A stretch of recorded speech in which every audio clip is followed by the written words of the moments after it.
Hello, ఏమిరా? ఒరే ఒరే ఒరే, ఏం మాట్లాడేదిరా మెంటలోళ్ళ గురించి? నేనా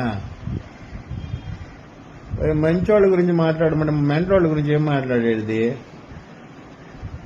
అవును, వెంకటేశ్వర రెడ్డి శ్రీనివాసనాయుడు గాలి చేశాడురా. దేనికి కాల్చాడంటే పర్సనల్ ప్రాబ్లం, పర్సనల్ ఇష్యూస్ అన్ని బయట చెప్తామా? సరే, ఎవరే చెప్పిందాక నువ్వు వదిలేటట్లేవు కానీ వెంకటేశ్వర రెడ్డి సినిమాకు పోయాడంట. ఆయన సినిమా నుంచి వచ్చే లోపల వెంకటేశ్వర రెడ్డి భార్యతో శ్రీనివాసులు నాయుడు ఫోటో దిగుతున్నాడంట పక్కన కూకొని. ఉత్త ఫోటో దిగుతున్నాడు అంతేనా? బుధం మీద చెయ్యేసా. అది చూశాడు వెంకటేశ్వర రెడ్డి, చూసి కోపం వచ్చి కాల్ చేశాడు శ్రీనివాసులు నాయుడిని.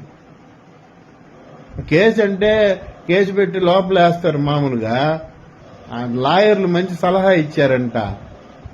మెంటల్ ఉందని చెప్పి మెంటల్ సర్టిఫికేట్ తెచ్చేసుకో, మెంటల్ వచ్చి కాల్ చేశాను అని చెప్పు అని చెప్పి. లేకపోతే ఆయన కాల్చుకుంటాడంట. ట్రాపిచ్చి మెంటల్ సర్టిఫికేట్ ఇప్పించే లోపల ఆ కేసు నుంచి తప్పించుకొని కేసు కొట్టేశారు.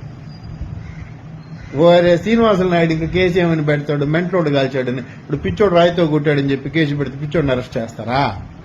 ఇది కూడా అంతే. ఒరే మెంటల్ అని చెప్పి సర్టిఫికేట్ తీసుకున్న తర్వాత ఇంక కేసులే ఉంటాయరా?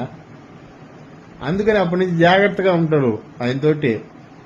అయ్యే పిచ్చోడు ఏదో ఒకటి మాట్లాడుకుంటాడని చెప్పి ఆయన మాటలు పెద్దగా పట్టించుకోరు. అది యాడ చెప్పవాలి ఈ మాట. మళ్ళీ వెంకటేశ్వర రెడ్డి పాపము మానసిక రోగి ముందే నోటి దోల ఎక్కువ, నోరు జారుతుంటాడు. ఏం చేస్తాను చెప్పు? అది సరే, ఉంటా. ప్రతి ఒక్కరు నాకు ఫోన్ చేస్తుంటారు. మంచి మాటలు మాట్లాడాలి, పిచ్చోళ్ళ గురించి ఏం మాట్లాడతాము?